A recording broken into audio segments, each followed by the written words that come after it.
ప్రకటన గ్రంథము 14వ అధ్యాయము 6వ వచనం నుండి 13వ వచనం వరకు. Revelation chapter 14 versus 6 through 13. నేను చదువుతాను, మీరు మీ బైబిల్స్ లో గమనించండి. అప్పుడు మరి ఒక దూతను చూచితిని. అతడు భూనివాసులకు అనగా ప్రతి జనమునకును ప్రతి వంశమునకును ఆయా భాషలు మాట్లాడు వారికిని ప్రతి ప్రజకును ప్రకటించున్నట్లు నిత్య సువార్త తీసుకొని ఆకాశ మధ్యమున ఎగురుచుండెను. అతడు మీరు దేవునికి భయపడి ఆయనను మహిమపరచుడి, ఆయన తీర్పు తీర్చు గడియ వచ్చెను గనుక ఆకాశమును భూమిని సముద్రమును జలధారులను కలుగజేసిన వానికే నమస్కారము చేయుడి అని గొప్ప స్వరముతో చెప్పెను. వేరొక దూత అనగా రెండవ దూత అతని వెంబడి వచ్చి మోహోద్రేకముతో కూడిన తన వ్యభిచార మద్యమును సమస్త జనములకు త్రాగించిన ఈ మహాబబులోను కూలిపోయెను అని చెప్పెను. మరియు వేరొక దూత అనగా మూడవ దూత వీరి వెంబడి వచ్చి గొప్ప స్వరముతో ఇలాగు చెప్పెను. ఆ క్రూర మృగమునకు గాని దాని ప్రతిమకు గాని ఎవడైనను నమస్కారము చేసి తన నొసటి అందేమి చేతి మీదనేమి ఆ ముద్ర వేయించుకుని ఎడల ఏమీయూ కలపబడకుండా దేవుని ఉగ్రత పాత్రలో పోయబడిన దేవుని కోపమును మద్యమును వాడు త్రాగును. పరిశుద్ధ దూతల ఎదుటను గొర్రెపిల్ల ఎదుటను అగ్ని గంధకముల చేత వాడు బాధింపబడును. వారి బాధ సంబంధమైన పొగ యుగ యుగములు లేచును. ఆ క్రూర మృగమునకు గాని దాని ప్రతిమకు గాని నమస్కారము చేయువారును దాని పేరు గల ముద్ర ఎవడైనను వేయించుకునే ఎడల వాడును రాత్రింబగళ్లు నెమ్మది లేని వారై ఉందురు. దేవుని ఆజ్ఞలను యేసును గూర్చిన విశ్వాసమును గైకొనుచున్న పరిశుద్ధుల ఓర్పు ఇందులో కనబడును. అంతటా ఇప్పటి నుండి ప్రభునందు మృతి నొందు మృతులు ధన్యులని రాయమని పరలోకము నుండి ఒక స్వరము చెప్పగా వింటిని. నిజమే, వారు తమ ప్రయాసములు మాని విశ్రాంతి పొందుదురు, వారి క్రియలు వారి వెంట పోవునని ఆత్మ చెప్పుచున్నాడు. ప్రార్థన చేద్దాం. పరిశుద్ధుడవు మా దేవుడవు, మీ వాక్యమును బట్టి మీకే కృతజ్ఞతా స్తోత్రాలు చెల్లిస్తున్నాం. ఈ ఉదయం సంఘముగా మేము కూడి ఉండగా మీ వాక్యము నుండి మాతో మాట్లాడండి. మీ పరిశుద్ధాత్మ ద్వారా బోధించి మీ వాక్య సత్యము ద్వారా మేము క్షేమాన్ని మేలును పొందినట్లు అండ్ నిత్యత్వానికి మేము సిద్ధపరచబడినట్లు మీరు మహిమ పొందినట్లు కృప చూపించమని, ఆటంకములన్నింటినీ తొలగించి సమస్తమును మీ ఆత్మ ఆధీనములో ఉంచుకోమని యేసు ప్రభు పరిశుద్ధ నామమును అడిగి ప్రార్థిస్తున్నాం తండ్రి, ఆమేన్. కూర్చోండి. దేవుని వాక్యమును భయముతో భక్తితో శ్రద్ధతో ఆసక్తితో వినాల్సిందిగా మనవి చేస్తున్నాను. మీ యొక్క హృదయం తెరిచి బైబిల్ తెరిచి కన్నులు తెరిచి దేవుడి వాక్యాన్ని జాగ్రత్తగా వినండి. ఎందుకంటే దేవుడి వాక్యము మనకు అంటే మీకు నాకు ఆయన ఏర్పాటు చేసి అనుగ్రహించాడు. అది మన ధన్యత. దేవుని వాక్యమును కలిగి ఉండుట అనేది మనము చెప్పలేనటువంటి ఒక గొప్ప చెప్పనశక్యమైనంత ఆశీర్వాదం. ప్రకటన గ్రంథం సిరీస్ లో, రెవల్యూషన్ సిరీస్ లో ఈరోజు 30వ భాగంలోనికి వచ్చాం, పార్ట్ 30లోనికి వచ్చాం. అండ్ ఈ భాగము ప్రకటన 14వ అధ్యాయము 6 నుండి 13 వచనాల వరకు ఉన్నటువంటి భాగము. దాంట్లో ఉన్నటువంటి సత్యాన్ని, దాంట్లో ఉన్నటువంటి దేవుని యొక్క వాక్య విషయములను క్లుప్తంగా మనము ధ్యానించబోతున్నాం. అంశం ఏంటంటే the ever lasting gospel. The ever lasting gospel, నిత్యమైన సువార్త. నిత్యమైన సువార్త. భక్తుడికి యోహానుకి భవిష్యత్తులో జరగబోయేటువంటి అంశములు దర్శనములుగా చూపించబడుతున్నాయి. అలాంటి ఒక సందర్భములో, రాబోయేటువంటి కాలములో, భవిష్యత్తులో జరగబోయేటువంటి పరిణామాల గురించి దేవుడు ఆయనకి ఈ చూపించినటువంటి విషయాలు ఇక్కడ మనం చదివినటువంటి భాగంలో కొన్ని మన కొరకు రాయబడ్డాయి. 3 దూతలు అక్కడ మనకు కనబడతారు. ఆ 3 దూతలు కూడా ప్రత్యేకమైనటువంటి పరిచర్య కొరకు ప్రభు చేత పరలోకం నుండి ఈ లోకానికి పంపించబడ్డారు. దాంట్లో ఒక దూత సువర్తమానాన్ని ప్రకటిస్తాడు, ఇంకొక దూత హెచ్చరిక చేస్తాడు, అండ్ ఇంకొక దూత ఒక ప్రకటన చేస్తాడు. సో దీంట్లో మెసేజ్, అనౌన్స్మెంట్, వార్నింగ్ అనేవి మనకు కనబడతాయి. దేవుడు ఎంత దయామయుడు, దేవుడు ఎంత దీర్ఘశాంతము గలవాడు, దేవుడు మనుషుల పట్ల ఎంతగా హృదయమును కలిగి ఉన్నాడు అని చెప్పడానికి ఇది ఇంకొక నిదర్శన. ఆయనకు కోపం తెప్పించినటువంటి వారిని వెంటనే శిక్షించకుండా వారి పట్ల తన కృపను చూపించి వారి పట్ల ఇంకా తన కార్యమును చేయడానికి, వారిని ఇంకా తన కుమారుడైనటువంటి యేసుక్రీస్తు ద్వారా రక్షణలోనికి నడిపించడానికే ఆయన చేయాల్సినటువంటి ప్రయత్నాలన్నీ కూడా చేస్తూ వస్తున్నాడు.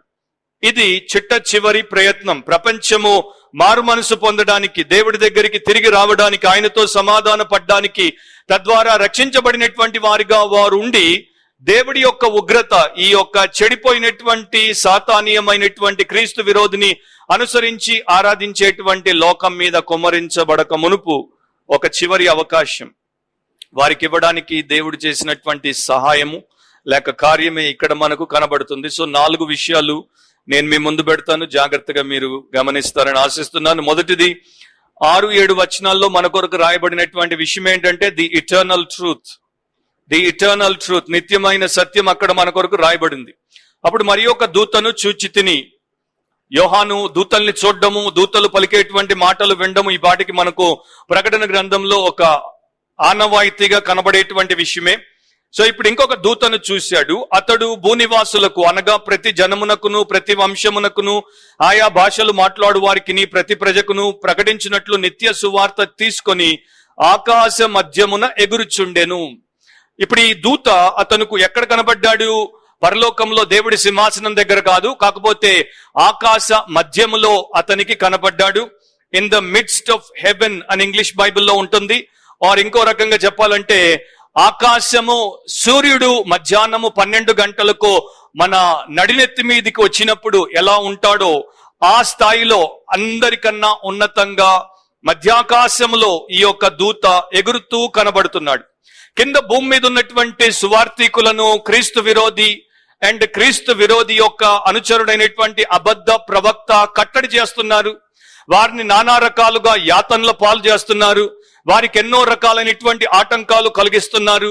అంటే మనుషులు ప్రకటించేటువంటి సువార్త సజావుగా ప్రకటింపబడకుండా చేయాల్సినటువంటి ప్రతి విధమైనటువంటి పాపపు పనులు కింద ఉన్నటువంటి వీరు చేస్తున్నారు. కనుక దేవుడు ఏం చేశాడు? ఇక తన యొక్క దూతను ఆకాశపు ఉన్నతమైనటువంటి ఆ ఎత్తులో వీరికి అందనటువంటి ఆ యొక్క స్థాయిలో ఆ దూతను పంపి ప్రపంచమంతటికి అతని ద్వారా నిత్య సువార్తను ప్రకటింపజేశాడు. ఆ సువార్త అనేటువంటి తెలుగు పదం అది గ్రీకులో యువాంగెలియోన్ అనేటువంటి పదం. యువాంగెలియోన్ అనే దాంట్లో నుండే ఇవాంజల్, ఇవాంజలిజం, ఇవాంజలిస్ట్ అనేటువంటి పదాలు వచ్చాయి. దాని యొక్క ప్రాథమికమైనటువంటి అర్థం ఏంటంటే గుడ్ న్యూస్, శుభ వార్త, మంచి వార్త. సో ప్రపంచంలో సాతాను యొక్క మోసములో ఉన్నటువంటి వారికి, క్రీస్తు విరోధి యొక్క ఆరాధనలో ఉన్నటువంటి వారికి, అబద్ధ ప్రవక్త యొక్క కనికట్టు ప్రదర్శనల చేత నయవంచనకు గురి అవుతున్నటువంటి వారికి మరొకసారి దేవుడు శుభవార్తను ప్రకటింపజేస్తున్నాడు. గతంలో మీకు జ్ఞాపకం ఉండి ఉంటే 8వ అధ్యాయము 13వ వచనంలో ఒక పక్షిరాజు కూడా ఇలాగే ఆకాశంలో ఎగురుచున్నప్పుడు భూనివాసులకు వినబడినటువంటి వార్త ఏంటి? అయ్యో అయ్యో అయ్యో అని గొప్ప స్వరముతో చెప్పగా యోహాను విన్నాడు. సో అప్పుడేమో ఓ ఓ ఓ అయ్యో అయ్యో అయ్యో అంటే శ్రమ శ్రమ శ్రమ అనేటువంటి వర్తమానాన్ని దేవుడు భూనివాసులకు వినిపించాడు. కానీ ఇప్పుడు ఈ 14వ అధ్యాయంలో ఆయన శుభ వర్తమానాన్ని భూనివాసులకు వినిపింప చేస్తున్నాడు. అండ్ ప్రకటన గ్రంథంలో ఇది ఒకసారి సువార్త అనేటువంటి గాస్పల్ అనేటువంటి పదాన్ని దేవుడు వినియోగించాడు. అండ్ ఇది తుది లేక చిట్ట చివరి సువార్థీకరణకు సంబంధించినటువంటి విషయం. అండ్ ఇది నిత్యమైనటువంటి సువార్త అని కూడా అక్కడ రాయబడి ఉంది. ఎవర్ లాస్టింగ్ గాస్పల్ అని ఉంటుంది.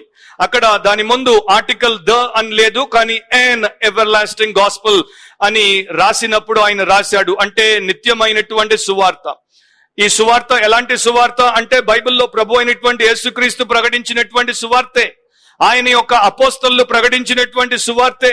అంత మాత్రమే కాకుండా ముఖ్యంగా అపోస్తలులైనటువంటి పౌలు యొక్క సువార్త, ఆయన ప్రకటించినటువంటి సువార్త.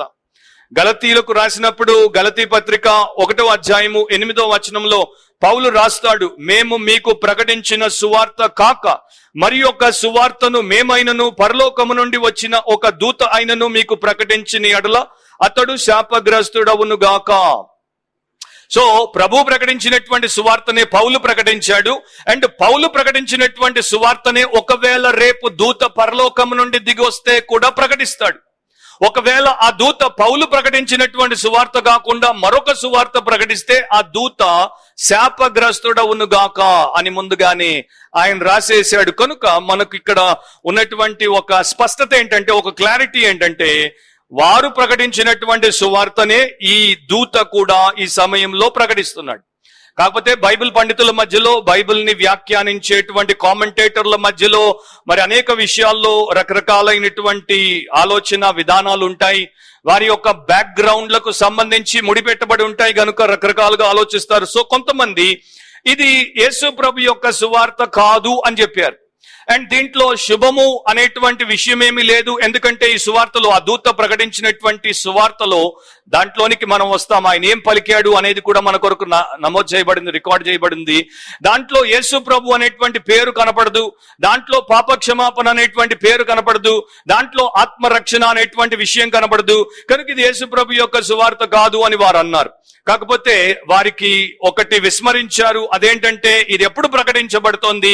ఇప్పుడు కాదు. క్రైస్తవ సంఘము లోకంలో ఉన్నటువంటి ఈ సమయంలో ప్రకటింపబడేటువంటి సువార్త కాదు. క్రైస్తవ సంఘము ఎత్తబడి పరలోకానికి వెళ్లిపోయిన తర్వాత ఆ 7 సంవత్సరాల శ్రమల కాలంలో, అది కూడా మధ్యలో చివరి 3.5 సంవత్సరాలు, ఆ సమయంలో భయంకరమైనటువంటి పరిస్థితులు ఉన్నప్పుడు ఆ సమయంలో ప్రకటింపబడేటువంటి చిట్ట చివరి అవకాశానికి సంబంధించినటువంటి సువార్త. సో అక్కడ ఆల్రెడీ గ్రౌండ్ వర్క్ జరిగిపోయింది. యేసుక్రీస్తు ప్రభు యొక్క సువార్తను అనేకులు ప్రపంచమంతటా ప్రకటించేశారు. దాంతో పాటు 2 సాక్షులు ఆ 11వ అధ్యాయంలో ప్రకటించేశారు.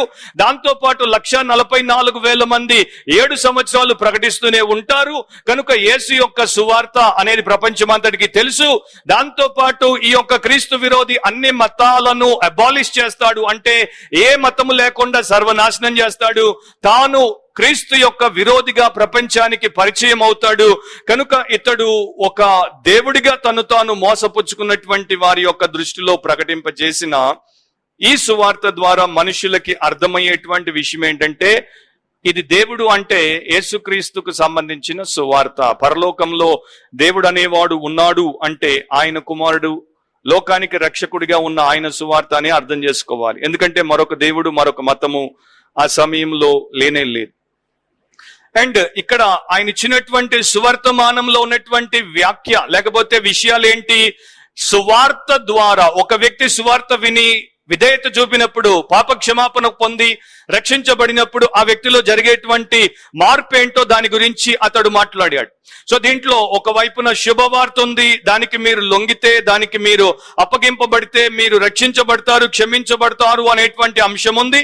ఒకవేళ అలా చేయకపోతే మీకు తప్పకుండా దేవుని యొక్క ఉగ్రత, శిక్ష అవి కూడా మీ మీదకి వచ్చి పడతాయి అనేటువంటి అంశం కూడా ఉంది. కనుక దీంట్లో 2 విషయాలు మనకు కనబడతాయి. బిషప్ విలియం టైలర్ అనేటువంటి ఒక బిషప్ మెథడిస్ట్ చర్చ్ కి సంబంధించినటువంటి సేవకుడు. ఆయన 1849లో కాలిఫోర్నియా అంతా కూడా, అమెరికా దేశంలో ఉన్నటువంటి వారందరూ కాలిఫోర్నియాకు వచ్చేసారు. ఎందుకంటే కాలిఫోర్నియాలో బంగారం దొరుకుతోంది. సో అమెరికాలో ఉన్నటువంటి వారందరూ కాలిఫోర్నియాకు వచ్చి బంగారం దొరుకుతుందని తవ్వకాలు చేస్తున్నారు. ఆ సమయంలో అక్కడ భయంకరమైనటువంటి పరిస్థితులు ఉన్నాయి. అలాంటప్పుడు ఈయన శాన్ ఫ్రాన్సిస్కోకి వచ్చి అక్కడ సెటిల్ అయ్యాడు. అక్కడ ఈయన వాక్య పరిచయం చేయడానికి ఈయనకు ఒక సంఘం లేదు. అక్కడికి వచ్చినటువంటి వారందరూ రకరకాల బ్యాక్గ్రౌండ్ల నుండి వచ్చినటువంటి వారు, వారిలో నాగరికత లేని వారు ఉన్నారు, వారిలో తెగల ప్రజలు ఉన్నారు, వారిలో దుర్మార్గులు ఉన్నారు, హంతకులు ఉన్నారు.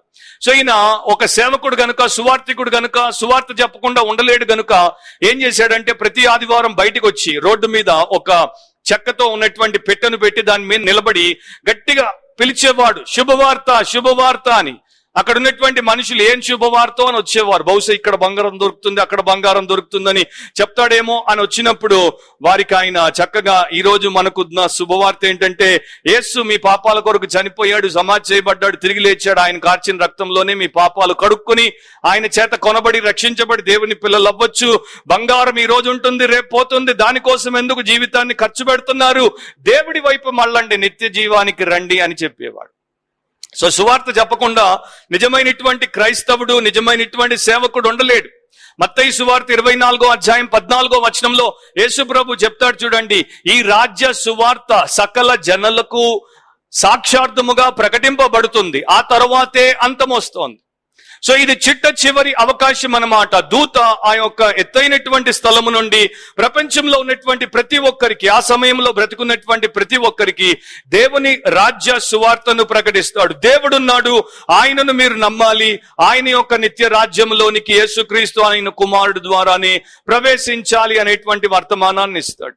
మనందరికీ తెలుసు యోహాను సువార్త 14:6 ప్రకారము నేనే మార్గము, నేనే సత్యము, నేనే జీవము, నా ద్వారా తప్పితే ఎవడును దేవుడి యొద్దకు రాలేడు అని ప్రభు చెప్పాడు. సో అది వారికి విశదమైనటువంటి విషయమే. దాని తర్వాత అపోస్తలుల కార్యములు 4:12లో కూడా బైబిల్లో చాలా స్పష్టంగా రాయబడినటువంటి విషయం. అది పెంతెకోస్తు దినాన్న ప్రకటింపబడినటువంటి సత్యంతో ముడిపెట్టబడినటువంటి సత్యమే. తర్వాత మరలా పేతురు బోధించినటువంటి విషయం. మరి ఎవరిని వలనను రక్షణ కలుగదు, ఈ నామముననే మనం రక్షణ పొందవలను గాని ఆకాశము క్రింద మనుష్యులలో ఇయ్యబడిన మరి ఏ నామమున రక్షణ పొందలేము అనెను. కనుక యేసు నామములోనే రక్షణ, యేసే రక్షణ అనేది వారికి బాగా తెలిసినటువంటి విషయం. పౌలు అపోస్తలుల కార్యములు 20వ అధ్యాయం 24వ వచనంలో దీన్నే కృపా సువార్త అని కూడా అంటాడు. అంటే ఎంత పాపం చేసిన వాడైనా దేవుడి దగ్గర నాశనానికి అప్పగింపబడకుండా క్షమించబడి నిత్య జీవానికి వారసత్వాన్ని పొందుకోవాలంటే కృప ద్వారానే అది సాధ్యం. సో ఇక 15వ అధ్యాయం నుండి, అంటే ఈ ప్రకటన 15 నుండి మనం ఏం చూస్తాము? 7 తెగుళ్లు చేత పట్టుకుని ఉన్న 7 దూతలు. ఇవి కడవరి తెగుళ్ళు, వీటితో దేవుని కోపము సమాప్తం అవ్వబోతోంది. కనుక ఈ 7 తెగుళ్ళు భూమి మీద పడకమనుపో దేవుడు చిట్ట చివరి అవకాశాన్ని వీరికి అనుగ్రహిస్తున్నాడు. సో దీంట్లో యేసుక్రీస్తునందు విశ్వాసం ఉంచాలి, పాపక్షమాపణ పొందడానికి మారు మనసు పొందాలి అనేటువంటి మాటలు ప్రత్యేకంగా రాయబడకపోయినప్పటికీ మనందరికీ తెలిసినట్టుగా అదే దీని యొక్క అర్థం. నేను ఒక ఇన్సిడెంట్ మీకు చూపిస్తాను. చాలా వచనాలు ఉంటాయి, అంత సమయం మనం ఇక్కడ గడపలేం. అపోస్తలుల కార్యములు 14వ అధ్యాయంలో 15వ వచనం. అక్కడ పౌలు బర్నబాలు లుస్త్రా ప్రాంతానికి వచ్చారు. సో అక్కడ ఉన్నటువంటి అవిశ్వాసులకు, అన్య జనాంగానికి వారు ఏమని చెప్తున్నారో రాయబడింది. అయ్యలారా, మీరెందుకు ఇలాగూ చేయుచున్నారు? మేము కూడా మీ స్వభావం వంటి స్వభావము గల నరులమే. మీరు ఈ వ్యర్థమైన వాటిని విడిచిపెట్టి ఆకాశమును, భూమిని, సముద్రమును, వాటిలో ఉండు సమస్తమును సృజించిన జీవము గల దేవుని వైపు తిరుగవలనని మీకు సువార్త ప్రకటించుచున్నాము. సో సేమ్ టర్మినాలజీ ఇక్కడ వాడబడినటువంటి పరిభాష అలాగే మనకు ప్రకటన గ్రంథంలో దూత ప్రకటించినటువంటి నిత్య సువార్తలో కూడా మనకు కనబడుతుంది. సో గ్రౌండ్ వర్క్ చేయబడింది గనుక దాన్ని నమ్మండి, ఇలా దేవుడి వైపు తిరిగి ఆయన కొరకు చెయ్యండి అని దూత మరొకసారి చిట్ట చివరిసారి ఆ లోకానికి ఆయన ప్రకటిస్తున్నాడు. నౌ డాక్టర్ బాల్డ్విన్ అనేటువంటి ఒక సేవకుడు చక్కని మాట రాశాడు ఆయన పుస్తకంలో. 41 సంవత్సరాలు ఒక చర్చ్ కి ఆయన పాస్టర్ గా పనిచేశాడు. ఆయన చివరి వయస్సు వచ్చినప్పుడు, అంటే చనిపోయే ముందు ఆయన రాసినటువంటి పుస్తకంలో అంటాడు, నాకు 30 ఏళ్ళు వచ్చినప్పుడు ప్రపంచంలో ఉన్నటువంటి మతాలు, వాటి బోధలు, ప్రపంచంలో ఉన్నటువంటి సిద్ధాంతాలు, వాటి బోధల్ని నేను తెలుసుకున్నాను. అయితే అవేవి కూడా యేసుక్రీస్తు ప్రభు యొక్క సువార్తకు సరితూగవని నేను గ్రహించాను. నాకు 40 ఏళ్ళు వచ్చేసరికి నాకు అనేక రకాలైనటువంటి సేవా భారాలు అండ్ సేవా ఒత్తిళ్లు, నా కుటుంబ బరువులు, బాధ్యతలు ఇవన్నీ నా మీద పడిన తర్వాత కూడా నాకు అర్థమైంది ఏంటంటే యేసు ప్రభు యొక్క సువార్తతో సరి సమానమైనది, అంత మంచిది మరొకటి లేదు.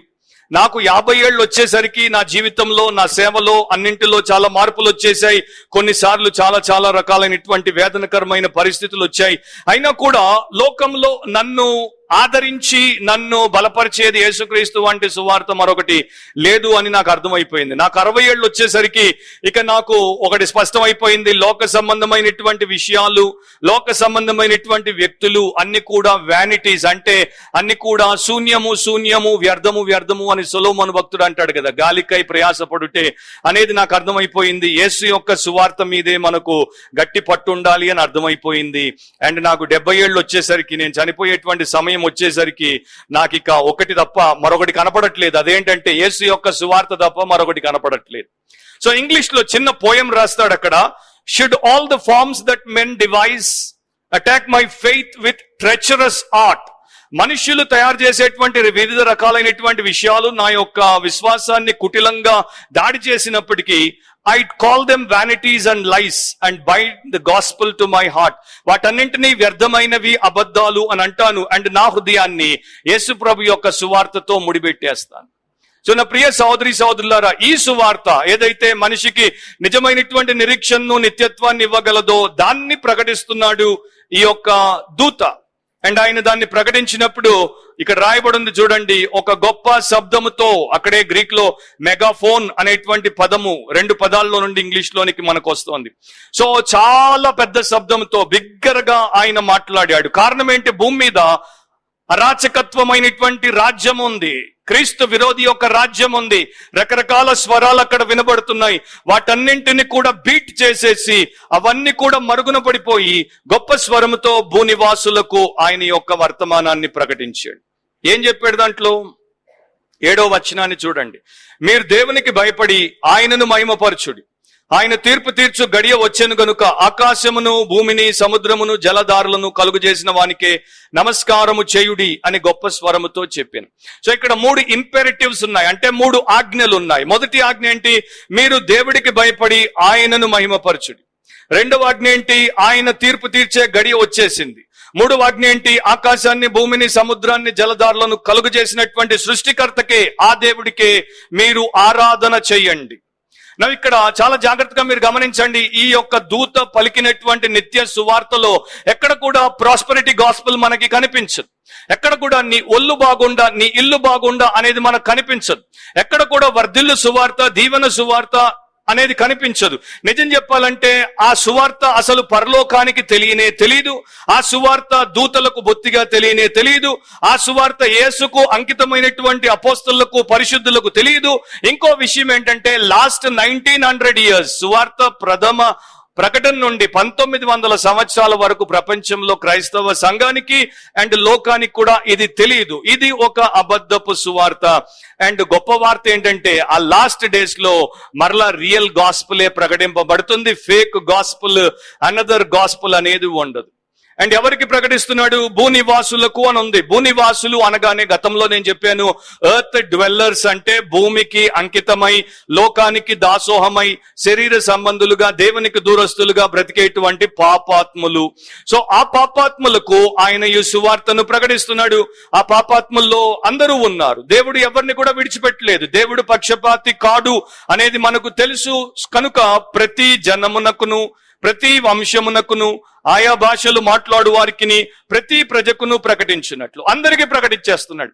ఇప్పుడు విచిత్రమైనటువంటి విషయం ఏంటంటే మనము ఒకే గాస్పుల్ ని ఒకే భాషలో ప్రపంచంలో ఉన్నటువంటి ప్రతి ఒక్కరికి ప్రస్తుతం అయితే ప్రకటింపలేము. ఎందుకంటే అనేకులు అనేక భాషలు మాట్లాడతారు.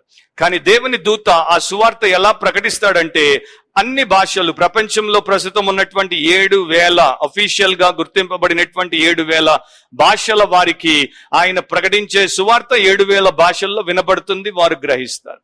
అక్కడుంది దేవుడి యొక్క మహిమ. సో దేవుడు అవకాశం ఇవ్వకుండా ఎవరిని నరకానికి పంపడు.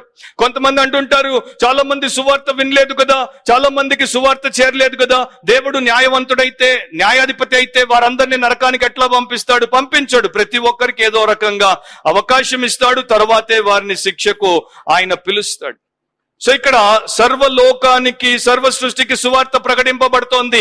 అయితే యేసు ప్రభు ఒక గొప్ప మాట చెప్పాడు. మత్తయి 28వ అధ్యాయం గొప్ప ఆదేశంలో కావచ్చు, లేకపోతే అపోస్తలుల కార్యంలో 1వ అధ్యాయంలో కావచ్చు. ఆయన చెప్పింది ఏంటి? మీరు సమస్త జనములను శిష్యులుగా చేయండి, సర్వలోకానికి వెళ్లి సర్వ సృష్టికి సువార్తను ప్రకటించండి. అక్కడ మనం విఫలమైపోయాం. ఈ రోజు కూడా మనం ఒక హిందీ పాట పాడాం, ఎక్ ఆగ్ హర్ దిల్ మే జగాయేంగే. అంటే ప్రతి విశ్వాసి, వెలిగింపబడినటువంటి వ్యక్తి యొక్క హృదయము ఆరిపోకుండా మండేటట్టు ప్రతి ఒక్క విశ్వాసి, లేకపోతే క్రైస్తవుడు, క్రైస్తవురాలి యొక్క హృదయంలో ఈ మంట ఉండాలి. ఏంటా మంట? నన్ను రక్షించినటువంటి ప్రభు ఇతరులను కూడా రక్షించినట్లు ఆయన ప్రకటింపబడాలి. సో ఈ దూత ప్రకటించినప్పుడు ఆ దూత మనకిచ్చేటువంటి వర్తమానం, ఇంకా బ్రతుకున్నటువంటి మనకిచ్చేటువంటి వర్తమానం ఏంటంటే, మీరు చేయడానికి పిలువబడ్డారు, మీరు ఈ పని చేయడానికి దేవుడి చేత ఎంపిక చేయబడ్డారు. ఎందుకంటే దూతలకు వారు సువార్త ప్రకటించాలని ఎంతో ఆసక్తి కనపరిచినప్పటికీ, పేతురు పత్రికల్లో ఆయన రాస్తాడు దాని గురించి, వారికి దేవుడు అవకాశం ఇవ్వలేదు. దేవుడు మనకు ఆ అవకాశాన్ని ఇచ్చాడు. సో ఆ దూతలు ఏమనుకోవాలి? అయ్యో, క్రైస్తవులు వారికి ఇవ్వబడినటువంటి ఇంత గొప్ప బంగారు సదావకాశాలను వ్యర్థపరుచుకుంటున్నారే, అయ్యో వారు కొండ మీద పట్టణాలుగా ఉండాల్సింది మరుగున పడున్నారే, అయ్యో వారు వారి యొక్క దీపాన్ని వెలిగించి ఆ యొక్క కొంచెం మీద పెట్టకుండా దాన్ని ఒక బుట్టలో కప్పిపెట్టారే అని వారు అనుకునే ఉండొచ్చు, వారు అనుకుంటూ ఉండొచ్చు. రాజు యొక్క వ్యాపారంలో వారు లీనమై ఉండమని రాజు చెప్పి పైకొచ్చిన వారు ఇంకా దాన్ని విస్మరించారే అని వారు అనుకోవచ్చు. కానీ మనకి ఇంకా సమయం ఉంది కనుక మనం ఇప్పుడైనా మారు మనసు పొందొచ్చు, ఇప్పటికైనా మనము సువార్త ప్రకటించేటువంటి వారముగా ఉండొచ్చు. ఆ రోజున ఆ దూత అయితే అందరికీ ప్రకటించేస్తాడు, అన్ని భాషల్లో సువార్త ప్రకటింపబడుతుంది. దాని తర్వాతే అంతం వస్తోంది. 1555లో ఒక చోట స్మిత్ ఫీల్డ్ అనే ప్రాంతంలో ఇతడు క్రీస్తు కొరకు హతసాక్షి అయిపోయాడు. ఆయన పేరు జాన్ బ్రాడ్ఫోర్డ్. ఆయన సువార్త ప్రకటించినప్పుడు దాంట్లో రెండు చెప్పేవాడు. ధర్మశాస్త్రంలో ఈ యొక్క లా గురించి చెప్పేవాడు, అంటే దేవుడికి వ్యతిరేకంగా పాపం చేస్తే ఉన్నటువంటి శిక్షలేంటో చెప్పి, తర్వాత దేవుడి యందు విశ్వాసం ఉంచి యేసుక్రీస్తునందు మీరు మారు మనసు పొందితే కలిగే క్షమాపణ, రక్షణ ఏంటో చెప్పేవాడు. సో ఆయన ఇవాంజలిస్టిక్ మినిస్ట్రీ గురించి పుస్తకంలో ఏమని రాశారు? ఆయన యొక్క మెసేజెస్ ఎట్లా ఉంటాయి? The thunder of judgment and the music of mercy. అంటే ఒక తీర్పు అనేటువంటి ఉరుములాగా ఉరుముతాడు, and at the same time కనికరము అనేటువంటి సంగీతం కూడా దాంట్లో ఉంటుంది. సో అలాగే ఇక్కడ ఈ యొక్క సువార్తలో ఇక తీర్పుకు సంబంధించినటువంటి అంశము కొంత గంభీరంగా దూత ద్వారా మనకు ప్రకటింపబడుతోంది. దానికి కూడా కారణం ఉంది. మీరు బైబిల్ని రెగ్యులర్ గా జాగ్రత్తగా చదివేవారైతే మీకు నేను ఎక్స్ప్లెయిన్ చేయాల్సిన అవసరం ఉండదు. రోమీలకు రాసినప్పుడు 2వ అధ్యాయం 16వ వచనంలో పౌలు అంటాడు, దేవుడు నా సువార్త ప్రకారము యేసుక్రీస్తు ద్వారా మనుషుల రహస్యములను విమర్శించు దినమందు ఇలాగు జరుగును. ఏ సువార్త అయితే రక్షణకరంగా లోకానికి ప్రకటింపబడుతుందో అదే సువార్త రేపు నీకు తీర్పు, శిక్ష అని కూడా ప్రకటిస్తోంది. అండ్ ఆ రెండవ భాగాన్ని ఇక్కడ ఈ దూత ఎక్కువగా ఎంఫసైజ్ చేసి ప్రకటిస్తున్నాడు. సో కొన్ని మాటలు చెప్పాడు క్లుప్తంగా, నేను వాటిని చెప్పుకుంటూ వెళ్ళిపోతాను. మీరు దేవునికి భయపడి అని అంటాడు. ప్రపంచంలో ఉన్నటువంటి ప్రతి ఒక్కరితో చెప్తున్నాడు, దేవుడు లేడు అనేటువంటి నాస్తికులు ఇక ఉండడానికి అవకాశం లేదు. ఉంటే క్రీస్తు విరోధి చంపేస్తాడు. ఎందుకంటే నేనే దేవుణ్ణి, నన్ను నీవు ఆరాధిస్తేనే నీకు బతుకు తెరువు అని చెప్పాడు. నీకు బ్రెడ్ అండ్ వాటర్ బాటిల్ అన్నాడు. కనుక వాడిని ఆరాధించకుండా ఎవడు ఉండరు. సో అలాంటప్పుడు దేవుని యొక్క వాక్యంలో రాయబడినటువంటి విషయం ఏంటి? నిజమైనటువంటి దేవుడికి భయపడాలి.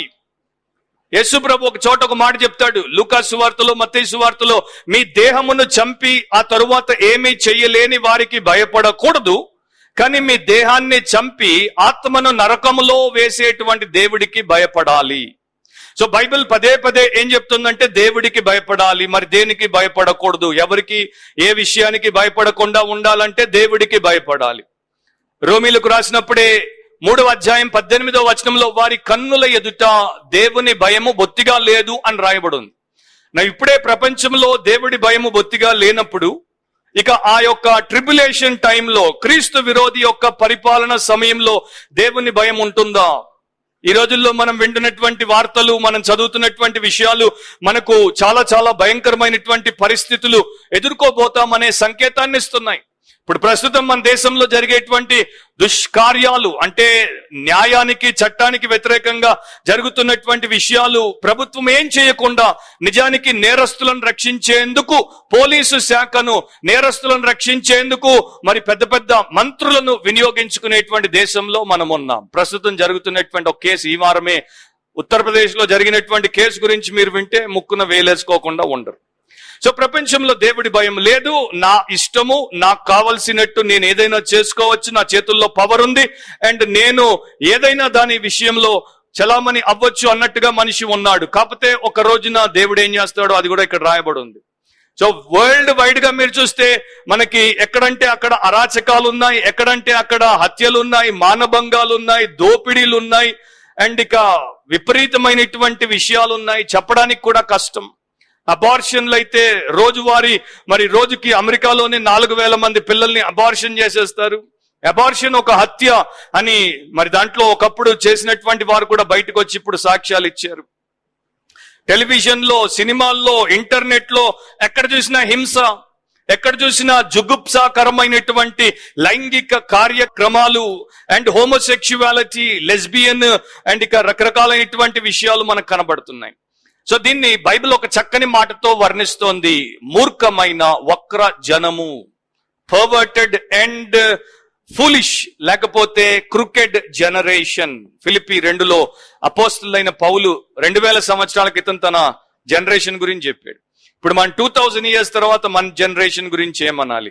అండ్ ఇక రాబోయే ఆ ట్రిబులేషన్ టైంలో ఉండబోయేటువంటి ఆ క్రూకెడ్ పర్వర్టెడ్ జనరేషన్ గురించి మనం ఏమనగలం?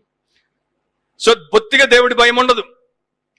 1868 నుండి 1894 వరకు చాలా సంవత్సరాలు ఇంగ్లాండ్ దేశానికి ప్రైమ్ మినిస్టర్ గా పనిచేశాడు. ఆయన పేరు W.E. గ్లాడ్స్టోన్. ఒకసారి ఆయన ఒక ప్రముఖ సభకు వచ్చినప్పుడు ఆయన ఎవరో అడిగారు, సార్ మీకు భవిష్యత్తు గురించి ఏమైనా ఆందోళన ఉందా, ఏదైనా భయం ఉందా, ఏవైనా విపరీతాలు జరుగుతాయని అనుకుంటున్నారా అన్నప్పుడు ఆయన ఆ పాటికి పెద్ద ఆయన అయిపోయాడు. ఎన్నోసార్లు ఇంగ్లాండ్ దేశానికి ప్రైమ్ మినిస్టర్ గా ఉన్నాడు. ఆయన అన్నాడు, ఒకే ఒక విషయం నన్ను భయపెడుతోంది. భవిష్యత్తులో రాబోయే తరాల్లో దేవుడు అనేటువంటి పదం, దేవుడు అనేటువంటి అంశం మనిషి యొక్క మనస్సులో నుండి తుడుపు పెట్టబడుతుందేమో అనే భయం నాకుంది. ఆల్రెడీ అయిపోయింది అది. ఈ రోజున చాలా మంది దేవుడు దేవుడు అనేవారు కూడా జస్ట్ ఇక్కడే ఉంటాడు. దేవుడు వారికి మైండ్ లో ఉండడు, హార్ట్ లో ఉండడు, సోల్లో ఉండడు, లైఫ్ లో ఉండడు, జస్ట్ పెదవుల మీద ఉంటాడు. అది యేసుప్రభు కూడా చెప్పాడు. యెషయా చెప్పింది యేసుప్రభు చెప్పాడు, ఈ ప్రజలు నన్ను తమ పెదవులతో స్తుతిస్తారు కానీ వీరి హృదయాలు నాకు దూరంగా ఉన్నాయి. సో దేవుడికి భయం పడకపోతే చాలా దారుణమైనటువంటి పరిస్థితులు. కనుక దేవుడికి భయపడండి అని చెప్తున్నాడు. దేవుడికి భయపడితే సాతాను విషయంలో మోసపోకుండా, క్రీస్తు విరోధిని ఆరాధించకుండా, అబద్ధ ప్రవక్త యొక్క మోసాలకు మీరు బలైపోకుండా యేసు వైపు తిరగడానికి అవకాశం ఉంటుంది. దాంట్లోనే చెప్పాడు, ఆయనను మహిమపరచండి. దేవుడికి భయపడేవాడు ఏం చేస్తాడు? దేవుణ్ణి మహిమపరుస్తాడు. రోమా 1వ అధ్యాయంలో ప్రపంచంలో ఉన్నటువంటి పాపాత్ముల గురించి రాసినప్పుడు, వారు దేవుణ్ణి ఎరిగియు ఆయనకు కృతజ్ఞతాస్తుతులు చెల్లింపను లేదు, ఆయనను మహిమపరచను లేదని ఉంటుంది. సో మనము దేవుణ్ణి మహిమపరచకపోతే రెండే చేస్తాం. ఒకటి సెల్ఫ్ ని గ్లోరిఫై చేసుకుంటాం, లేకపోతే సేటన్ ని గ్లోరిఫై చేస్తాం. గుర్తుపెట్టుకోండి నా ప్రియమైనటువంటి సహోదరి సహోదరులారా, if you are not glorifying God, then you are left with only 2 options. Either you will glorify self or you will glorify Satan. ఇంకేమీ అవకాశమే లేదు. And if you are glorifying yourself, that is again indirectly glorifying Satan. ఎందుకంటే Yesu denies self అన్నాడు, కానీ ఈ యొక్క Satan వచ్చేసి yourself itself is a deity అన్నాడు, నీవే దేవతవు అని చెప్పాడు. సో రాబోయే రోజుల్లో ఆ పరిస్థితిలో వీరికి ప్రకటింపబడేటువంటి విషయం. నెక్స్ట్ ఇంపెరిటివ్ ఏంటి? ఆయన తీర్పు తీర్చు గడియ వచ్చెను. ఆయన తీర్పు తీర్చే సమయం కాదు, ఆయన తీర్పు తీర్చే వీకెండ్ కాదు, ఆయన తీర్పు తీర్చే దినం కాదు, ఆయన తీర్పు తీర్చే గడియ. The hour of his judgement has come. అంటే ఇక అయిపోయింది, ఇక నెక్స్ట్ అవర్ లో దేవుడి యొక్క జడ్జిమెంట్. సో నా ప్రియ సహోదరి సహోదరులారా, అలాంటి సమయంలో, ఆ సమయంలో ఇది ప్రకటింపబడుట అది ఎంత గొప్ప విషయమో ఒకసారి చూడండి. తీర్పు రాబోతోంది, ఇప్పుడైనా తప్పించుకోండి. తీర్పును తప్పించుకోవడానికి ఇదే మంచి అవకాశం, తీర్పును తప్పించుకోవడానికి ఇదే సదావకాశం అని చెప్తున్నాడు. ఎందుకంటే దేవుడు తప్పకుండా చెడును, పాపాన్ని అండ్ ప్రతి విధమైనటువంటి దుష్టత్వాన్ని తీరుస్తాడు, శిక్ష విధిస్తాడు. కనుక తీర్పును తప్పించుకోండి. మనిషి యొక్క దినం అయిపోయింది, సాతాను యొక్క దినం అయిపోయింది. ఇక దేవుని దినపు రాకడ సమీపంగా ఉంది. స్పెయిన్ లో ఒక సామెత చెప్తారు, God delays but doesn't forget. దేవుడు ఆలస్యం చేస్తాడు కానీ మర్చిపోడు. అది బిబ్లికల్ సామెత కాదు.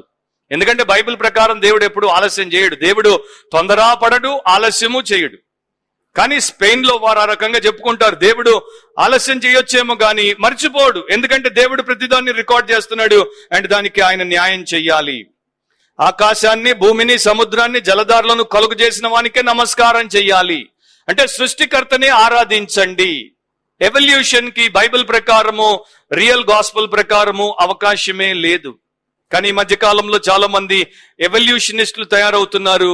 క్రియేషనిజం ని, అంటే బైబిల్ ఆది కాండంలో ఉన్నటువంటి సృష్టి క్రమాన్ని విడిచిపెట్టి డార్విన్ సిద్ధాంతమైనటువంటి ఎవల్యూషన్ సిద్ధాంతాన్ని అనుసరించేవారు, నమ్మేవారు, క్రైస్తవులుగా చెప్పుకునేటువంటి వారిలో కూడా చాలా మంది ఉన్నారు. మీరు ఆశ్చర్యపోతారు. కొన్నేళ్ల క్రితం 2006లో అనుకుంటాను, యుఎస్ లో ఒక కార్యక్రమంలో 1100 మంది సో కాల్డ్ చర్చ్ పాస్టర్లు, 400 పీపుల్ సో కాల్డ్ ర్యాబైలు, 1500 మంది మత నాయకులు వచ్చి ఈ యొక్క జెనసిస్ క్రియేషనిజం ని ఇప్పుడు మనం నమ్మడానికి అవకాశం లేదు, evolution is the way to go forward అని చెప్పారు. నా ఇప్పుడు ఆ 15 అంటే 1100 చర్చెస్, 400 సునగోగులు సర్వనాశనం అయిపోయాయి. ఎందుకంటే అక్కడ దేవుడి బోధ కాదు, సాతాను బోధ అనేది వచ్చేసింది. కానీ చివరిలో దేవుడు మరలా చెప్తున్నాడు, అన్నిటిని కొట్టి పాడేశాడు. సృష్టికర్తనే ఆరాధించండి. ఆయనే ఆకాశాన్ని చేశాడు, ఆయనే భూమిని చేశాడు, ఆయనే సముద్రాన్ని చేశాడు, ఆయనే జలధారలను చేశాడు. సముద్రపు నీరు ఎట్లాగూ మనం తాగలేం, కానీ మనకు వాటర్ స్ప్రింగ్స్ ని, తాజా నీటిని, ఊటలను ఆయనే సృష్టించాడు కనుక ఆయన్నే మనం ఆరాధించాలి. సో ఇది నిత్య సువార్త. అక్కడ ఆ వార్త వారు వినగానే సాతాన్ని ఆరాధించకూడదు అండ్ క్రీస్తు విరోధిని ఆరాధించకూడదు అనేటువంటి అంశం కూడా వెళ్ళిపోయింది. సో దేవుణ్ణి ఆరాధించినప్పుడు, దేవుణ్ణి మహిమపరిచినప్పుడు దేవుడికి భయపడుతున్నట్టు అది చిహ్నం, అది గుర్తు అన్నమాట. నేను దేవుడికి భయపడుతున్నాను అని ఎవరైనా చెప్తే వారు దేవుణ్ణి మహిమపరుస్తారు, దేవుణ్ణి ఆరాధిస్తారు. బ్రిటిష్ ఫిలాసఫర్ సిఎస్ లూయిస్ ఆయన రక్షణ పొందక మునుపు ఆయన ఇంగ్లాండ్ లో చర్చెస్ లో అప్పుడప్పుడు మనుషులు దేవుణ్ణి ఆరాధించి గట్టిగా స్తుతులు చెల్లించి praise God, praise God, praise God అని అంటుంటే ఆయనకి కొంత ఇబ్బందిగా అండ్ కొంత మరి కోపం వచ్చేది. ఎందుకంటే ఆయన అనుకునేవాడు, వీళ్ళకి బుద్ధి లేదా, వీళ్ళకి వివేకం లేదా, వీళ్ళేంటి ఆ కనబడని దేవుణ్ణి, గాడ్ ని ప్రైజ్ గాడ్, ప్రైజ్ గాడ్ అని ఏవేవో స్తుతులు వల్లిస్తుంటారు అని అనుకున్నాడు. అండ్ ఆయనకి కీర్తనల గ్రంథంతో పెద్ద సమస్య ఉండేది. కీర్తనలన్నీ కూడా దేవుడిని స్తుతించేటువంటి కీర్తనలే కదా. ఆ కీర్తనలు విన్నప్పుడు, అక్కడ చదివేవారు విన్నప్పుడు, లేకపోతే ఆయనకి ఎదురుగా వచ్చినప్పుడు ఆయనకి చాలా బాధగా ఉండేది. కానీ ఆ తర్వాత ఆయన రక్షించబడ్డాడు. రక్షించబడిన తర్వాత సడన్ గా ఆయన యొక్క క్రొత్త సృష్టి కొత్తగా ఆలోచించడం మొదలుపెట్టింది. ఆయనకి కొత్త వివేకం వచ్చింది, పైనుండి జ్ఞానం వచ్చింది. అప్పుడు ఆయన ముందు టేబుల్ ముందు ఒక ఐటమ్ ఉంటే, ఒక ఆర్ట్ వర్క్ ఉంటే దాని వంక చూస్తున్నాడు. దాని వంక చూసినప్పుడు ఆయన కనిపించింది ఎంత బాగుంది అని చెప్పేసి దాని గురించి రాస్తున్నాడు. రాస్తున్నప్పుడు దేవుడు ఆయన పట్టుకున్నాడు. చూడు, అది చూడగానే నీకు నచ్చింది, దాంట్లో ఉన్నటువంటి గుణగణాలు నువ్వు రాస్తున్నావు.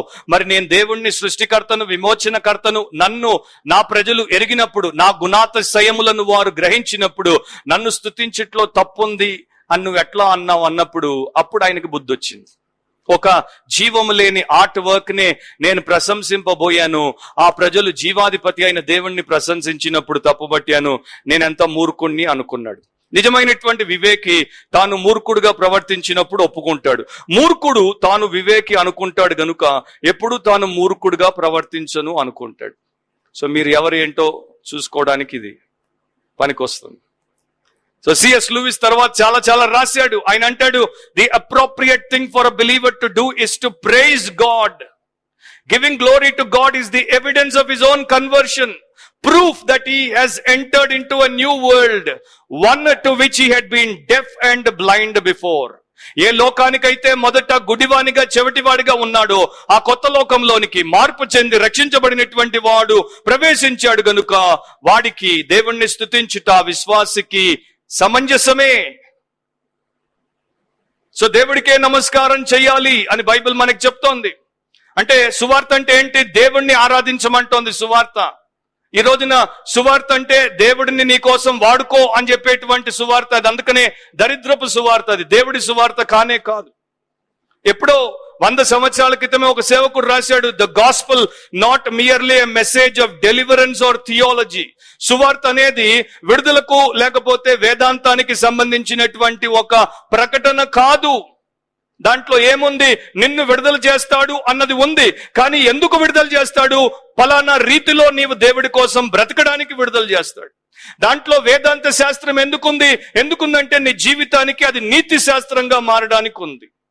అండ్ నిన్ను దేవుడు రక్షించింది ఎందుకంటే నీ జీవితపు రూపురేఖలు మార్చడానికి. సెకండ్ పాయింట్ లోనికి వచ్చేద్దాం, 8వ వచనం. The eternal taint. The eternal taint అంటే నిత్యమైన కలంకం.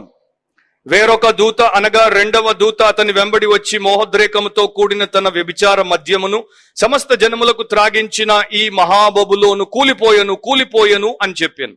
ఇక్కడ బబులోను గురించి ఒక ప్రకటన ఉంది, బబులోని యొక్క నాశనం గురించినటువంటి ప్రకటన. ఇక్కడ నేను ఎక్కువ టైం ఈ రోజు తీసుకోను, బబులోను గురించి క్లుప్తంగా చెప్తాను. రెండవ దూత, మొదటి దూత నిత్య సువార్తను ప్రకటించేశాడు. రెండవ దూత అతని వెంటే వచ్చాడు. వచ్చినప్పుడు ఆ దూత ప్రకటించినటువంటి విషయం, మహాబబులోను కూలిపోయెను, కూలిపోయెను. బబులోను అనేది మరి మహాబబులోను అన్నాడు. గ్రేట్ బాబిలోన్ అనేది పురాతనమైనటువంటి బబులోనుకే సాదృశ్యం. ప్రకటన గ్రంథంలో అలాగే అది వాడబడింది. మనము మొట్టమొదటిసారి అది ఇక్కడ పేర్కొనబడ్డం 14వ అధ్యాయంలో చూస్తాం. మరలా 16వ అధ్యాయం, 17వ అధ్యాయం, 18వ అధ్యాయంలో దాని గురించి ఇంకా డీటెయిల్డ్ గా దేవుడు మనకు చూపిస్తాడు. అప్పుడు మనం అక్కడ కొంత సమయం ఎట్లాగూ గడుపుతాం కనుక ఇప్పుడు నేను ఇక్కడ సమయం గడపను. మహాబబులోను అనేది మొట్టమొదటిసారి బైబిల్లో ఎక్కడ పేర్కొనబడింది? ఆదికాండము 10వ అధ్యాయంలో నిమ్రోదు, దేవుడి మీద విరోధముతో దేవుడి మీద తిరుగుబాటు చేసినటువంటి ఒక దుర్జనుడు, అతనితో సంబంధించబడినట్టుగా అది చూపించబడింది. తర్వాత ఇమీడియట్ గా ఆదికాండం 11వ అధ్యాయంలో దేవుడి మీదికి ఆ జనమంతా కూడా తిరుగుబాటు చేస్తారు. బాబేల్ దగ్గర, బాబేల్ గోపురం అంటాము, దానికి సాదృశ్యంగా అది ఉంది. అక్కడే ఆ యొక్క కన్ఫ్యూషన్ అనేది ప్రారంభమైంది. తర్వాత ఇది ప్రపంచ స్థాయి పేరు ఎప్పుడు గాంచిందంటే నెబుకద్నెజర్ పరిపాలనలో ప్రపంచ స్థాయి పేరు గాంచింది. ప్రకటన గ్రంథంలో బబులోన్ అనేది దేనికి సాదృశ్యం? Religious, political, economical opposition to God. దేవుడికి వ్యతిరేకంగా, సామాజికంగా అంటే రాజకీయ పరంగా, ఆర్థిక వ్యాపార రంగము అండ్ మత రంగము, ఈ మూడు కూడా వ్యతిరేకంగా దేవుణ్ణి విరోధ భావముతో వ్యతిరేకించుటకు సాదృశ్యం. కొంతమంది థియోలోజియన్స్ అందుకనే దాన్ని బాబిలోనియనిజం అంటారు. బాబిలోనియనిజం అంటే బబులోను మనస్సు లేక బబులోను తత్వం. బబులోన్లో ఉన్నటువంటి తత్వం ఏంటి? గర్వం. బబులోన్లో ఉన్నటువంటి తత్వం ఏంటి? విగ్రహారాధన. బబులోన్లో ఉన్నటువంటి తత్వం ఏంటి? వ్యభిచారం. బబులోను తత్వం ఏంటి? పూర్తిగా దైవ విరుద్ధం. సో అలాంటి బబులోను కూలిపోయింది. ఎందుకు కూలిపోయింది? 2 సార్లు పలికాడు, కూలిపోయాను. అంటే ఈ బబులోన్నే అంటిపెట్టుకొని మోసపోతున్నటువంటి వారికి చెప్తున్నాడు, మీరు దేని మీద అయితే ఆధారపడుతున్నారో, దేన్నైతే మీ ఆనందానికి మీరు గురిగా పెట్టుకున్నారో దాని సంగతి అయిపోయింది. ఫాలన్, కూలిపోయాను, పతనం, నాశనం అని ప్రకటిస్తున్నాడు దూత ప్రపంచంలో ఉన్నటువంటి అందరికీ. ఎందుకని? మోహోద్రేకముతో కూడిన తన వ్యభిచార మద్యమును సమస్త జనములకు త్రాగించింది గనుక. సో దేశంలో ఉన్నటువంటి వారందరూ, అన్ని జాతులకు, వర్గాలకు సంబంధించినటువంటి వారు ఈ బబులోను వ్యవస్థ చేత మద్యపు మైకములోనికి వెళ్ళిపోయారు. ఈ వరల్డ్ అనేది ఒక వికెడ్ సిస్టమ్. ప్రపంచం అనేది ఒక భయంకరమైనటువంటి దుష్టత్వముతో కూడినటువంటి వ్యవస్థ. ప్రకటన 18:3లో ఏలయనగా సమస్తమైన జనములు మోహోద్రేకముతో కూడిన దాని వ్యభిచార మద్యమును త్రాగి పడిపోయిరి. భూరాజులు దానితో వ్యభిచరించిరి. భూలోకమందలి వర్తకులు దాని సుఖభోగముల వలన ధనవంతులైరి. సో వారికి ఇదేం ప్రామిస్ చేస్తుంది? సుఖభోగాలు ప్రామిస్ చేస్తుంది, ఆర్థిక లాభాన్ని ప్రామిస్ చేస్తుంది, వ్యభిచార సంబంధమైనటువంటి జీవన విధానాన్ని ప్రామిస్ చేస్తుంది. అంటే విచ్చలవిడిగా నీకు కావలసినటువంటి ప్రతి విధమైనటువంటి సుఖాన్ని అనుభవించవచ్చు అని చెప్తోంది. దేవుడు అనే భయం లేకుండా చేస్తోంది. ప్రస్తుతం ఉన్నటువంటి మనుషులు డ్రగ్స్ తీసుకోవాలంటే డ్రగ్స్ తీసుకుంటారు, ప్రాస్టిట్యూషన్ చేయాలంటే ప్రాస్టిట్యూషన్ చేస్తారు, చీట్ చేయాలంటే చీట్ చేస్తారు, గ్యాంబ్లింగ్ చేయాలంటే గ్యాంబ్లింగ్ చేస్తారు, అండ్ ఇంకోటి చేయాలంటే ఇంకోటి చేస్తారు. వారందరికీ కూడా ఇది ఒక చక్కని మరి వ్యవస్థ అన్నమాట, చక్కని సిస్టమ్. దాంట్లో మీరు ఏదైనా చేసుకోవచ్చు. కనుక వీరు దాని యొక్క వ్యభిచార సంబంధమైన మోహోద్రేకపు మద్యముతో, అంటే ఒకడిని తాగిస్తే వాడు ఎట్లా తూలుతూ తానేమై ఉన్నాడో, తాను ఎక్కడున్నాడో, ఏం చేస్తున్నాడో, ఎలా మర్చిపోతాడో అట్లా లోకం తయారు చేస్తుంది. సో నా ప్రియ సోదరులారా, ఈ రోజున ఒక విషయాన్ని మనం వింటూ వచ్చాం ఈ యొక్క ప్రకటన గ్రంథం సిరీస్ లోనే. లోకానికి మీరు వీపు చూడకుండా లోకము నుండి మీరు వైదొలిగిపోతే మీకు తెలియకుండానే మీరు లోకపు మోజులో పడిపోతారు, లోకపు మైకంలో పడిపోతారు. అండ్ ఈ రోజున ప్రొఫెసింగ్ క్రిస్టియన్స్, అంటే మేము క్రైస్తవులము అని చెప్పుకునే వారు, చలామణి అయ్యేటువంటి వారు ఈ బబులోను మద్యపు మోహోద్రేకపు మోహములో, మైకములో ఉన్నారు. వారికి తెలియదు. వారి దగ్గర బైబిల్స్ ఉంటాయి, వారి నోట్లో ప్రేయర్స్ ఉంటాయి, వారు ప్రేస్ చేస్తారు, వారు పాటలు పాడతారు, వారు అన్ని చేస్తుంటారు. కానీ వారికి తెలియదు వారున్న వ్యవస్థ కూలిపోబోతోంది అని. ఎందుకంటే దేవుడు బాబిలోన్ని విడిచిపెట్టాడు. ఫస్ట్ టైం అది తలెత్తబోయినప్పుడే దాన్ని చెదరగొట్టాడు. ఇక లాస్ట్ టైం దాన్ని కంప్లీట్ గానే సర్వనాశనం చేస్తాడు. అందుకనే ఫాలన్ అనేటువంటి విషయం ఉంది. సో ప్రపంచంలో 2 గ్రూప్స్ ఉంటాయి. ఒకవైపు మహాబబులోను అండ్ దాని యొక్క లోక నివాసులు, వీరు వ్యభిచారంలో పడి మునిగి తేలుతూ ఉంటారు. ఇంకొక వైపు 1,44,000 మంది ఉంటారు. 1,44,000 వీరు పరిశుద్ధులు, వీరు పవిత్రులు, వీరు స్త్రీ సాంగత్యం లేనివారు. Just imagine, side by side వీరు వ్యభిచారులు, వీళ్ళేమో పవిత్రులు, స్త్రీ సాంగత్యము ఎరుగనటువంటి దేహంతో అండ్ మనస్సులో కూడా లేనటువంటి వారు. ఒకే చర్చిలో 2 గ్రూప్స్ ఉంటారు. ఒకరేమో బబులోనుకు అమ్ముడుపోయి ఉంటారు, ఒకరేమో దేవుడికి అంకితమై ఉంటారు. సో చాలా గంభీరమైనటువంటి విషయాన్ని దేవుడు దూత ద్వారా ప్రకటిస్తున్నాడు. ఒక మనిషి ప్రకటిస్తే ఆయన చెప్తున్నాడులే అని మనం అనుకోవచ్చు, కానీ పరలోకం నుండి వచ్చినటువంటి మెసేజ్ ఇది, హెడ్ క్వార్టర్స్ నుండి వచ్చినటువంటి మెసేజ్ ఇది, అండ్ దేవుడి యొక్క కోపంతో సంబంధించబడినటువంటి మెసేజ్ ఇది. చాలా వచనాలు మనకు చదవడానికి ఉన్నాయి, వాటన్నిటిలోనికి నేను వెళ్ళను, కానీ 2 చదువుతాను. యెషయా ప్రవక్త దీని గురించి ముందుగానే ప్రవచించాడు. ఐజయా 21:9, ఇదిగో జతలుగా రౌతుల దండు వచ్చుచున్నదని చెప్పెను, బబులోను కూలెను, దాని దేవతల విగ్రహములన్నింటినీ ఆయన నేలను పడవేసి ఉన్నాడు, ముక్కలు ముక్కలుగా విరుగగొట్టి ఉన్నాడు అని చెప్పుచూ వచ్చాను. సో బబులోనుకు ఏం జరగబోతోందో భవిష్యత్తులో యెషయా ప్రవక్త ద్వారా దేవుడు ప్రవచింపజేశాడు. తర్వాత ఇర్మియా ప్రవక్త ద్వారా కూడా దేవుడు ప్రవచింపజేశాడు. ఇర్మియా గ్రంథంలో మీరు 51వ అధ్యాయము 7-8 వచనాలు ఒక్కసారి చూడండి. జెరమయా 51:7-8, బబులోను యెహోవా చేతిలో సర్వ భూమికి మత్తు కలిగించు బంగారు పాత్ర అయి ఉండెను, దాని చేతి మద్యమును అన్య జనులు త్రాగి మత్తిల్లియున్నారు. బబులోను నిమిష మాత్రములోనే కూలి తుత్తునీయులాయను, దానిని చూచి అంగలార్చుడి, అది స్వస్థత నొందునేమో, దానికి నొప్పి కొరకు గుగ్గిలము తీసుకొని రండి. సో ఆల్రెడీ ప్రవచించబడినటువంటి విషయాలు. 18-17 ఆ చాప్టర్స్ లో దాని గురించిన వివరాల్లోనికి వెళ్దాం. ఐజయా 13:19 ఒక మాట ఉంది, యెషయా 13:19. బైబిల్ పేజీల్లో రాయబడినటువంటి ప్రతి వచనం, ప్రతి పదం ఏదైతే దేవుడు చెప్పాడో ఆయన ఖచ్చితంగా చేస్తాడు. ఆయన సమయము, ఆయన సంకల్పం నెరవేరుతూ వస్తుంది. అప్పుడు రాజ్యములకు భూషణమును, కల్దీయులకు అతిశయాస్పదమును, మహాత్యమునగు బబులోను దేవుడు పాడు చేసిన సొదొమ గొమొర్రాల వలె నగును. సో అది ఎట్లా అవుతుందంట, దేవుడు నాశనం చేసిన అగ్ని గంధకములతో నాశనం చేశాడు సొదొమ గొమొర్రాలను. ఆ రకంగానే దేవుడు నాశనం చేసేస్తాడు. క్వీన్ ఎలిజబెత్ కి ఒకసారి ఆమె యొక్క హయాంలో ఇంగ్లాండ్ కి ఒక ఆయన ఉండేవాడు, లార్డ్ ఛాన్సలర్ గా, ఆయన పేరు సర్ క్రిస్టఫర్ హ్యాటన్. ఆయన చేసినటువంటి ఒక పని నచ్చలేదు. సో ఆమె వెంటనే మొహం చిట్లించింది, కోపం వచ్చింది ఆమెకి. దాంతో ఆయన్ని తీసుకెళ్లి చంపేశారు. రాణికి కోపం వచ్చి మొహం చిట్లిస్తే రాణి యొక్క పరివారంలో ఉన్నటువంటి ఒక గనుణ్ణి, ఒక నోబుల్ మ్యాన్ ని, ఒక లార్డ్ ఛాన్సలర్ ని చంపేశారు. ఇదే ప్రకటన గ్రంథంలో మనం చదువుతాం, దేవుడి సన్నిధిలో కొండలు తత్తరిల్లి కరిగిపోతాయి, బండలు పగిలిపోతాయి, లోయలు అండ్ భూమిలో ఉన్నటువంటి వారందరూ కూడా గజగజ వణికి పారిపోతారని. సో రేపు ఆయన యొక్క సమయం వచ్చినప్పుడు ఎలాంటి పరిస్థితి వస్తుందో అందరికీ అర్థమై ఉండాలి. 3వ దాంట్లోనికి వెళ్ళిపోదాం. 9-11 వచనం వరకు. మరియు వేరొక దూత, ఇది 3వ దూత, అనగా 3వ దూత వీరి వెంబడి వచ్చి, మొదటి దూత 2వ దూతతో పాటు వెంబడి 3వ దూత వచ్చాడు, గొప్ప స్వరముతో ఇలాగూ చెప్పాను. అండ్ 2 సార్లు చెప్పాడు, ఆ క్రూర మృగమునకు గాని దాని ప్రతిమకు గాని ఎవడైనా నమస్కారం చేసి, యాంటిక్రైస్ట్ యొక్క ఇమేజ్ కి, ఐడల్ కి, ఏదైతే ఆ యొక్క జెరూసలేం న్యూలీ బిల్ట్ టెంపుల్ లో పెట్టబడిందో, అబామినేషన్ ఆఫ్ డెసోలేషన్ అని చెప్పబడింది, దానికి ఎవడైనా నమస్కారం చేసి ఆ మార్క్ వేయించుకుంటే, నొసటి అందేమి చేతి మీదనేమి ఆ ముద్ర వేయించుకునేలా ఏమీ కలుపబడకుండా దేవుని ఉగ్రత పాత్రలో పోయబడిన దేవుని కోపమును మద్యమును వాడు త్రాగును. పరిశుద్ధ దూతల ఎదుటను గొర్రెపిల్ల ఎదుటను అగ్ని గంధకముల చేత వాడు బాధింపబడును.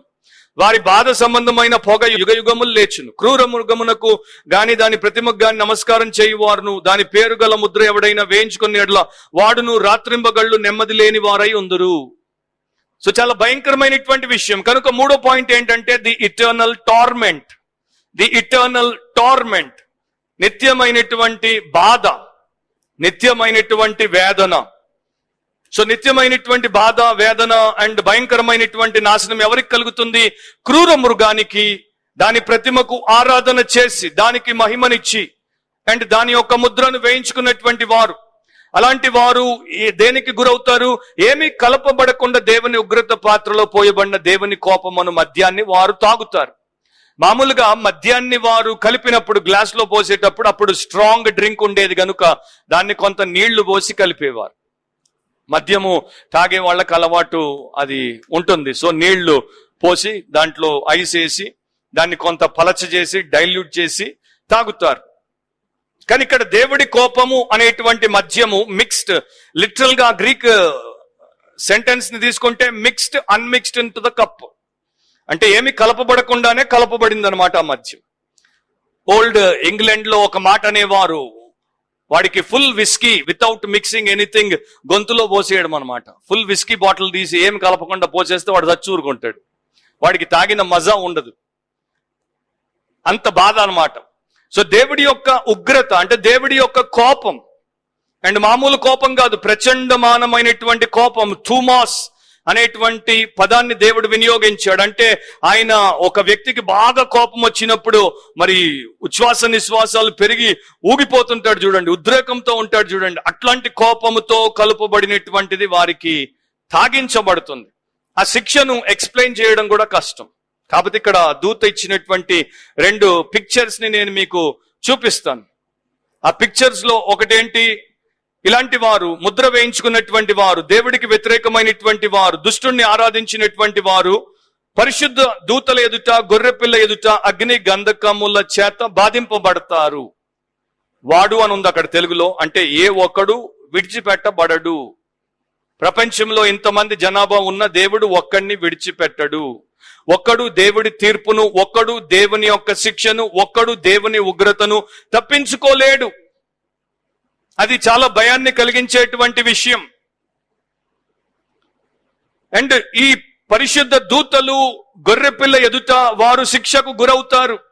దాని అర్థం ఏంటి? కొంతమంది దానికి ఇంకొక పెడార్థం తీశారు, కానీ అనవసరమైనటువంటి వారి యొక్క విషయాల్లోనికి వెళ్ళకూడదని కొంతకాలం క్రితమే నిర్ణయించుకున్నాను. మన టైం వేస్ట్.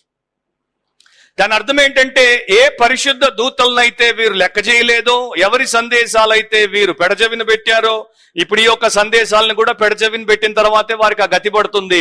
అండ్ గొర్రెపిల్ల గురించి ప్రకటింపబడిన తర్వాత కూడా ఆయన్ని పట్టించుకోలేదో, ఆయన్ని వీరు అవమానించారో, అలాంటి పరిశుద్ధుల ఎదుట, నీతిమంతుల ఎదుట వీరి దుష్టత్వానికి పడిన శిక్ష, వీరికి ఒకవైపు శిక్షతో పాటు ఇంకొక వైపు వారు అయ్యో ఇంత అవకాశాన్ని కోల్పోయామే, వారిని దేవుడు మన కోసం, మన క్షేమం కోసం పంపినప్పుడు మనం పట్టించుకోలేదే అనేటువంటి బాధతో ఇంకా ఎక్కువైపోతుంది. రెండవది ఏంటంటే, ఎప్పుడు చెడు నాశనం చేయబడుతుంది, మంచి నిత్యము నిలుస్తుంది అన్నదానికి కూడా సాదృశ్యం. అండ్ ఇక్కడ ఒక మాట రాయబడి ఉంది, వారి బాధ సంబంధమైన పొగ యుగ యుగములు లేచును. ఇటర్నల్ పనిష్మెంట్, నిత్య శిక్ష గురించి, ఇటర్నల్ టార్మెంట్ అంటారు, దాని గురించి దేవుడు చెప్తున్నాడు. అగ్ని గంధకములతో అని రాయబడి ఉంది. అగ్ని గంధకం, గంధకం ఇంకా తీవ్రమైనటువంటి స్థాయిలో మండేటువంటి లక్షణం ఉన్నటువంటి విషయం. సో బైబిల్ చాలా స్పష్టంగా ఇటర్నల్ పనిష్మెంట్ గురించి మాట్లాడుతోంది, బోధిస్తోంది.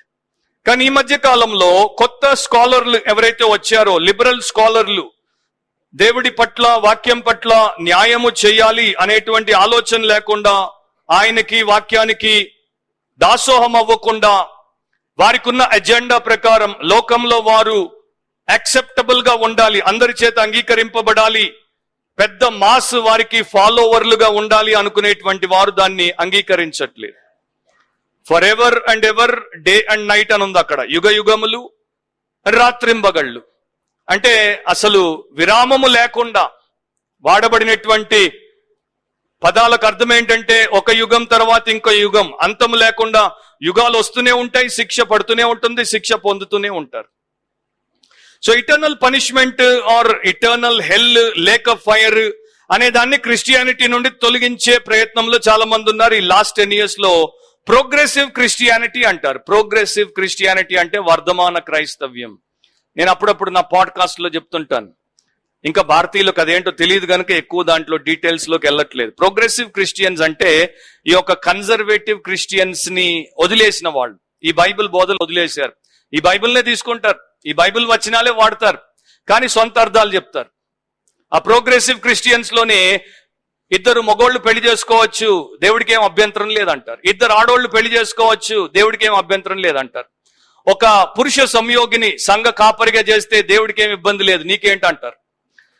అబార్షన్ చేసుకుంటే దేవుడికి ఏం సమస్య లేదు, అది స్త్రీ యొక్క శరీరం, ఆమె హక్కు అంటారు. సో వాళ్ళు ప్రోగ్రెసివ్ క్రిస్టియన్లు. అలాంటి ప్రోగ్రెసివ్ క్రిస్టియన్లు చాలా మంది పెరిగిపోయారు. అండ్ ఈ మధ్య ఆయన ఒక పుస్తకం రాశాడు, కొంతకాలం అయిపోయింది, ఆయన పేరు నేను చెప్పను అనవసరంగా. మనలో కొంతమంది వాక్య వివేచన లేని వారు వాటిని పోయి చదువుతారు, టైం వేస్ట్ అండ్ బుర్ర ఖరాబ్. ఆయన ఒక పుస్తకం రాశాడు, పేరు చెప్పిన మీరు ఎత్తుక్కునేంత గూగులర్స్ అని నాకు తెలుసు. Sinners in the hands of a loving God అని రాశాడు. Sinners in the hands of a loving God, ప్రేమ గల దేవుడి చేతుల్లో పాపులు. అది దేనికి రిబటల్ అంటే జానథన్ ఎడ్వర్డ్స్ అనేటువంటి ఒక మహాభక్తుడు రాసినటువంటి క్లాసిక్ పుస్తకము. ఆ పుస్తకాన్ని బోధించినటువంటి థియోలాజికల్ సెమినరీ భూమి మీద మొన్నటిదాకా లేదు. Sinners in the hands of an angry God, కోపం గల ఉగ్రమైన దేవుడి చేతుల్లో పాపులు అని 200 ఏళ్ల క్రితం జానథన్ ఎడ్వర్డ్స్ ఇచ్చినటువంటి ప్రసంగానికి రిబటల్ అన్నమాట. జానథన్ ఎడ్వర్డ్స్ తప్పు, ఆయన పరిస్థితులు వేరు, ఆయన ఆలోచనలు వేరు, అది ఇప్పుడు మనకు పనికి రాదు అని చెప్పేసి sinners in the hands of a loving God, ప్రేమ గల దేవుడి చేతుల్లో పాపులు అనే పుస్తకం రాశాడు. అది చాలా చాలా మరి పాపులర్ అయ్యింది ఈ మధ్య. సో సాతాన్ ఏం చేస్తాడంటే పబ్లిక్ ప్లేసెస్ లో ఇలాంటి వారిని తయారు చేస్తాడు, అబద్ధ బోధకులను తయారు చేస్తాడు. వారి యొక్క అబద్ధ బోధలు ప్రజల్లోకి వెళ్లిపోయి వారందరూ కూడా మోసగించబడ్డానికి వీరిని వాడుకుంటాడు. కనుకనే మీరు చూడండి, ప్రస్తుతం సంఘాల్లో, సభల్లో, సందేశాల్లో చాలా మంది పాపం గురించి పకడ్బందీగా చెప్పరు, తీర్పు గురించి గట్టిగా చెప్పరు, మారు మనసు గురించి చెప్పరు, దేవుడి కోపం గురించి చెప్పరు. మైకల్ హాటన్ అనే ఒక evangelical theologian, author and very well known God servant, ఆయన ఒక పుస్తకంలో ఈ మాట రాశాడు. Christian television, Christian radio and social మీడియాలో మనకు వినబడేటువంటి సందేశాలన్నింటినీ, మోస్ట్ ఆఫ్ ద మెసేజెస్ ని సమ్మరైజ్ చేస్తే చెప్పగలిగినటువంటి ఒక్క లైన్ ఏంటి? God is nice, you are nice, so let's all be nice. అది మెసేజ్ అన్నమాట. దేవుడు మంచివాడు, నువ్వు మంచివాడవు, కనుక అందరం మంచిగా ఉందాం. నైస్ నైస్ స్పైస్ తో కొడతారు. సో అది ఇప్పుడున్న మెసేజ్. సో దేవుడు మిమ్మల్ని ఏమి అండు, దేవుడు మీ పాపాలను పట్టించుకోడు, దేవుడు మీ పాపాల చిట్టా విప్పడు, దేవుడు మీకు తీర్పు తీర్చడు, దేవుడు మీకు శిక్ష విధించడు, దేవుడు మిమ్మల్ని ప్రేమిస్తున్నాడు, దేవుడు మీ పక్షాన ఉన్నాడు, మీరు దేవుడికి ముఖ్యం. ఈ బోధలు అన్నమాట. కానీ ఒకప్పుడు జానథన్ ఎడ్వర్డ్స్ అట్లా బోధించలేదు, బిల్లీ సండే అట్లా బోధించలేదు, ఇతర భక్తులు అలా బోధించలేదు. వారిని హెల్ ఫైర్ అండ్ బ్రిమ్స్టోన్ ప్రీచర్స్ అనేవారు, అంటే అగ్ని గంధకములు నరక బోధకులు అనేవారు. అంటే వారు అట్లా బోధిస్తే మనుషుల్లో మారు మనసు వచ్చి పాపం పోయేది. సో వీరు యుగ యుగాలు టార్మెంట్ చేయబడతారు అని ఉంది అక్కడ. బాధ సంబంధమైన బాధించబడును. సో టార్మెంట్ అంటే మీకు తెలుసు, చిత్రహింస. నా ప్రియ సహోదరి సహోదరుల, ఆ చిత్రహింస ఎట్లా ఉంటుందో అంటే దాని యొక్క ఫుల్నెస్ లో చెప్పలేదు, కానీ దాని యొక్క శాంపుల్ ని చూపించాడు ఆల్రెడీ జీసస్ మనకి. శాంపుల్ అన్నమాట ఇది. శాంపుల్ అంటే నీకు ఫుల్ ప్యాకెట్ ఇవ్వడు, కేజీ మిఠాయి ఇవ్వడు. శాంపుల్ అంటే ఎంత ఇస్తాడు? 50 grams ఇస్తాడు, ఒక బిల్ ఇస్తాడు. అది తిని శాంపుల్ చూస్తే నువ్వు కేజీ తీసుకోవచ్చు అనమాట. సో లూకా సువార్తలో ఆయన ఈ మాట చెప్పాడు 16వ అధ్యాయంలో. వాడు యాతన పెట్టబడుతున్నాడంట. తన వేలి క్రొనను నీళ్లలో ముంచి నా నాలుకను చల్లార్చుటకు లాజరును పంపు, నేను ఈ అగ్ని జాలల్లో యాతన పెట్టబడుతున్నానని కేకలు వేశాడు. ఇది శాంపుల్ మాత్రమే, ఇక్కడున్నది శాంపులే. Real torment, eternal lake of fire లో ఉండే టార్మెంట్ అప్పుడు చాలా చాలా వేదనకరమైనది. పాల్ రెడ్ అడైర్ అనే ఒక వ్యక్తిని ఆధారం చేసుకొని 1968లో ఒక సినిమా తీశారు. హెల్ ఫైటర్స్ అంటారు దాన్ని, హెల్ ఫైటర్స్. పోయి చూడకండి. ఫస్ట్ గల్ఫ్ వార్ లో ఈ పాల్ రెడ్ అడైర్ ఆయనని కువైట్ లో ఉన్నటువంటి ఆయిల్ వెల్స్, కువైట్ లో పెట్రోలియం ఆయిల్ వెల్స్ ని అవి తెరిచుంటాయి, మండుతూ ఉంటాయి. వాటిని శత్రువు ఏం చేశాడంటే పూర్తిగా నాశనం చేయడానికి తగలబెట్టేశారు. సర్వనాశనం అవ్వడానికి తగలబెట్టారు. లోపల ఉన్నటువంటి ఇంధనం అంతా కూడా మండుతున్నప్పుడు దాన్ని క్యాప్ చేయడం, అంటే వాటిని మూసి ఆర్పడం కష్టం. కాకపోతే అడైర్ అనేటువంటి ఈ వ్యక్తికి ఆ పని అప్పగించినప్పుడు వీడు డేర్ డెవిల్ అంటారు వీడిని, ఫియర్లెస్ ఫైటర్. సో 90లో అనుకుంటాను దాన్ని మూసేసాడు. మూసేసిన తర్వాత 91లో ఒక మాట చెప్పాడు, నేను సాతానుతో ఒక ఒప్పందం చేసుకున్నాను. అదేంటంటే ఒకవేళ నేను ఎప్పుడైనా నరకానికి వెళ్తే, ఆ యొక్క వేడిగల అగ్ని ఉన్న ప్రదేశానికి వెళ్తే, అక్కడ మంటలు లేకుండా నాకు మాత్రం ఎయిర్ కండిషన్డ్ కంపార్ట్మెంట్ ఏర్పాటు చేయమని ఒప్పందం చేసుకున్నాను అన్నాడు. చచ్చిపోయాడు తర్వాత. ఇప్పుడు పోయిన తర్వాత వాడు సేటన్తో చేసినటువంటి డీల్, డెవిలిష్ డీల్, అది అబద్ధం అని అర్థమైపోయి ఉంటుంది. ఎయిర్ కండిషన్ లేదు అక్కడ, it's all fire conditioned. So చాలా మంది నమ్మరు. 200 సంవత్సరాల క్రితం అందుకనే చార్ల్స్ స్పర్జన్ అన్నాడు, ఎవడైతే దేవుడు అవిశ్వాసిని, పాపిని నరకంలో పడవేస్తాడని నమ్మజాలడో, అలాంటి వాడు దేవుడు పరిశుద్ధుణ్ణి, విశ్వాసిని పరలోకానికి తీసుకెళ్లగలడు అని కూడా నమ్మలేడు. సో నా ప్రియ సహోదరి సహోదరులారా, యుగ యుగాలు పొగబెడుతుంటారు. కొన్ని యూత్ కాన్సర్ట్స్ లో నేను వాక్య పరిచర్య చేసినప్పుడు, ఇప్పుడంటే చాలా మందికి పొగబెట్టడం స్టేజ్ మీద చర్చెస్ లో అండ్ క్రిస్టియన్ మీటింగ్స్ లో అలవాటు. కానీ 20 years బ్యాక్ నేను చెప్తున్నాను, 2001లో నేను ఒక పెద్ద యూత్ కాన్సర్ట్ లో మాట్లాడుతున్నప్పుడు ఫస్ట్ టైం అది ఇండియాలో పొగ చూడడం.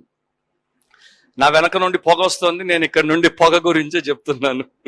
నేను అన్నాను, ఈ స్టేజ్ మీద పొగని వీళ్ళు మెషిన్ తో పెట్టారు, స్మోక్ మెషిన్ అది.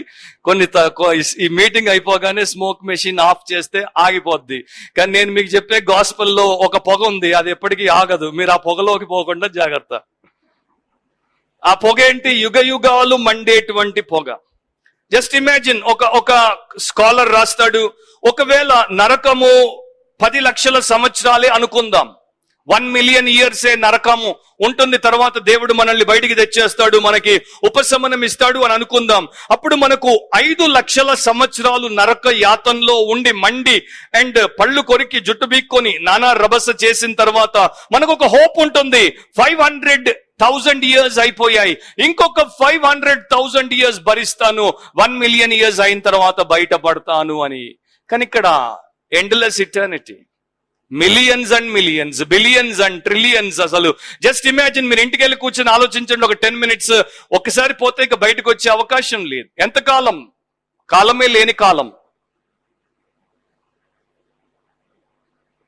చాలా చాలా గంభీరమైనటువంటి సత్యాన్ని దేవుడు ప్రపంచంలో ఉన్నటువంటి పాపులకు తెలియజేశాడు, మనకు తెలియజేస్తున్నాడు.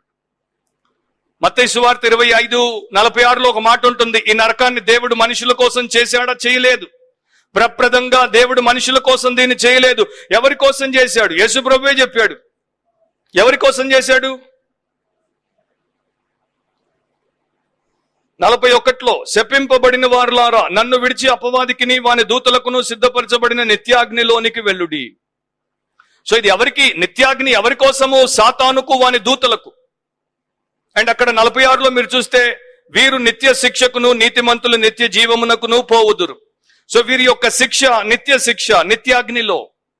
కనుక సాతాన్ని ఆరాధించారు, క్రీస్తు విరోధి ప్రతిమకు మొక్కారు, ఆ గుర్తు వేసుకున్నారు, కనుక వారు వెళ్ళే ఆ నిత్య శిక్షకే వెళ్తారు, నిత్యాగ్నికే వెళ్తారు. సో పాస్టర్ గారు ఇలాగే 100 ఏళ్ల క్రితం గట్టిగా దీని గురించి, ఇటర్నల్ హెల్ గురించి బోధిస్తే, ఒక గ్రూప్ ఆఫ్ పీపుల్ చర్చ్ లో ఉన్న వారికి అది నచ్చలేదు. సో వారిలో ఒకడు, నేను వెళ్లి పాస్టర్ని నిలదీస్తాను అన్నాడు. సరే వెళ్లి నిలదీయమని మిగతా వాళ్ళు బాగా నూరిపోసి పంపించారు.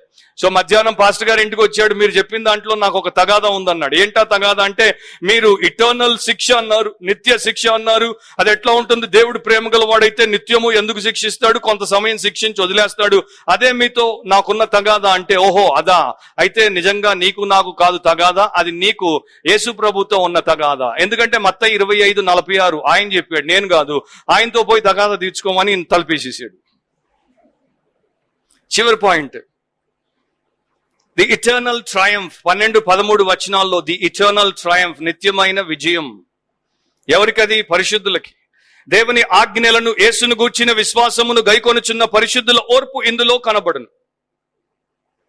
సో ఆ సమయంలో ట్రిబులేషన్ సెయింట్స్ ఉన్నారు, మనం వింటూ వస్తున్నాం. ఆ సమయంలో రక్షించబడేటువంటి పరిశుద్ధులు, క్రీస్తు వైపు తిరిగి మారు మనసు పొందినటువంటి దేవుని పిల్లలు, వారు క్రీస్తు విరోధి చేత, ఈ యొక్క అబద్ధ ప్రవక్త చేత వెంటాడబడతారు. అయినా కూడా వారు ఏం చేస్తారంటే, వారు దేవుడి ఆజ్ఞలనే గైకొంటారు. వారు వాడిని ఆరాధించరు, ముద్ర వేయించుకోరు, దేవుడి ఆజ్ఞల ప్రకారమే విశ్వాసులుగా బ్రతుకుతారు. యేసు ప్రభువును గూర్చినటువంటి విశ్వాసమును వారు గైకొంటారు. అండ్ వారికి ఈ విషయంలో ఓర్పు ఉంటుంది. వారు తొందరపడిపోరు. వారు అక్కడ దేవుడిని వేలెత్తి చూపించే ప్రయత్నం చేయరు. జస్ట్ ఇమాజిన్ చేయండి, ఈ రోజున చిన్న పని దేవుడు మీకు చేయకపోతే, మీ ప్రార్థనకు దేవుడు ఆన్సర్ ఇవ్వకపోతే, మీ కాసింత దుఃఖాన్ని దేవుడు తొలగించకపోతే, దేవుడు ఏం చేశాడు అంటారు మీరు. కానీ శ్రమల కాలంలో ఎక్కడికి పోయినా కూడా ఇరుకునబడి బ్రతికి దొరికితే చంపబడతారు. అలాంటి సమయంలో దేవుడి ఆజ్ఞలు గైకొన్నారు, విశ్వాసమును వారు ఇంకా పటిష్టంగా పెట్టుకున్నారు. అండ్ వారు ఓర్పుతో సహించారు. ఒక భక్తుడు అంటాడు, the authority of the word and affection for the son dominate their lives in the midst of satanic conditions.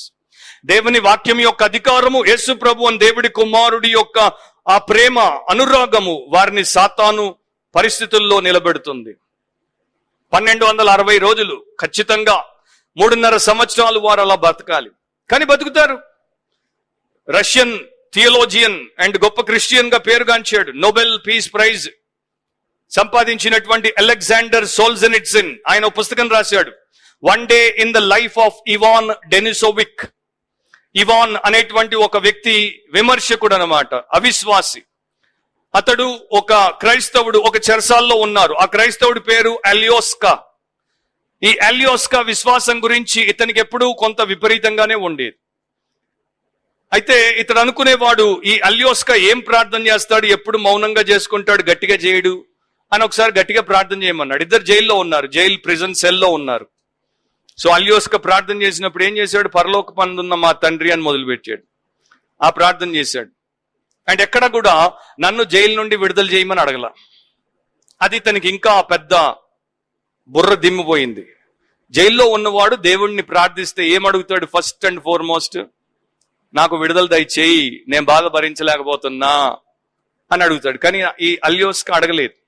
ఏమడిగాడు, నీ రాజ్యం వచ్చునుగాక అన్నాడు. నీ రాజ్యం బయట జైల్లో ప్రతి చోట వచ్చునుగాక, నీ చిత్తం బయట జైల్లో ఉన్న ప్రతి ఒక్కరు జరుపుదురుగాక, అండ్ నీ నామం పరిశుద్ధపరచబడుగాక, నీవే మహిమపరచబడుదువుగాక అని చెప్పి నన్ను జైల్లో నుండి విడుదల చేయమని ప్రార్థన చేయకపోయేసరికి అయినా అందరికన్నా సంతోషంగా ఉన్నాడు, సమాధానకరంగా ఉన్నాడు, ఒక మనిషిలాగా వారి మధ్యలో వ్యత్యాసంతో బ్రతుకుతున్నాడు.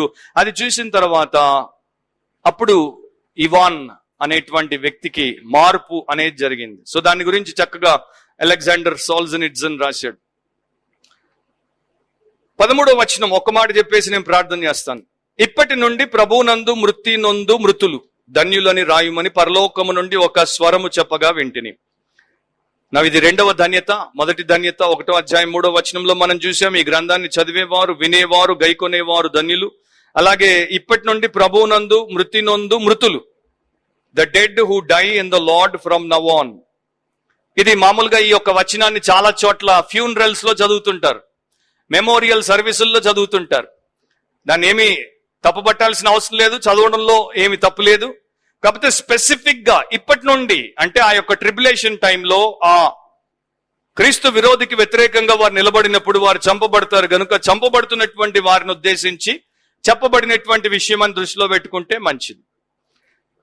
పైనున్నటువంటి దుష్టులకేమో పగలు రాత్రి నెమ్మది ఉండదు, కానీ ధన్యులకు ఎవరైతే ప్రభునందు మృతి పొందారో, ప్రభు కొరకు బ్రతికి ప్రభు కొరకు చనిపోయారో అలాంటి వారు ఎలా ఉంటారంట, వారు తమ ప్రయాసములు మాని విశ్రాంతి పొందుదురు. సో వీరికి విశ్రాంతి, వీరి యొక్క ప్రయాసం, అది కోపాస్ అనేటువంటి పదం. అంటే వీరు ప్రభు కోసము చాలా అలసిపోయేంతగా కష్టతరమైనటువంటి శారీరక పరిశ్రమ చేసేటువంటి వారు. అంటే ట్రిబులేషన్ టైంలో కూడా they were working for God, దేవుడి కోసం పనిచేస్తున్నారు. ఇప్పుడు అంతా సానుకూలంగా ఉన్నప్పుడే మనకు కష్టంగా ఉన్నప్పుడు వారు శ్రమల కాలంలో యాంటీ క్రైస్ట్ యొక్క పరిపాలనలో కూడా దేవుడి కోసం అంత అలసిపోయేటట్టు పనిచేశారంటే అంత గొప్ప విషయం. సో వారికి వారి ప్రయాసము నుండి విశ్రాంతి. సో వారికి రెస్ట్ దేంట్లో నుండి అంటే పాపము నుండి రెస్ట్, శోధన నుండి రెస్ట్, దుఃఖము నుండి రెస్ట్, హింస నుండి రెస్ట్, ప్రతి విధమైనటువంటి లౌకిక తత్వము నుండి రెస్ట్, ఇక పర్మనెంట్ గా ప్రభు సన్నిధిలో వారికి రెస్ట్. అండ్ ఒక మాట చెప్తాడు, వారి క్రియలు వారి వెంట పోవునని ఆత్మ చెప్పుచున్నాడు. పరలోకం నుండి వచ్చిన స్వరము, పరిశుద్ధాత్ముడు దాన్ని ఎండోర్స్ చేశాడు.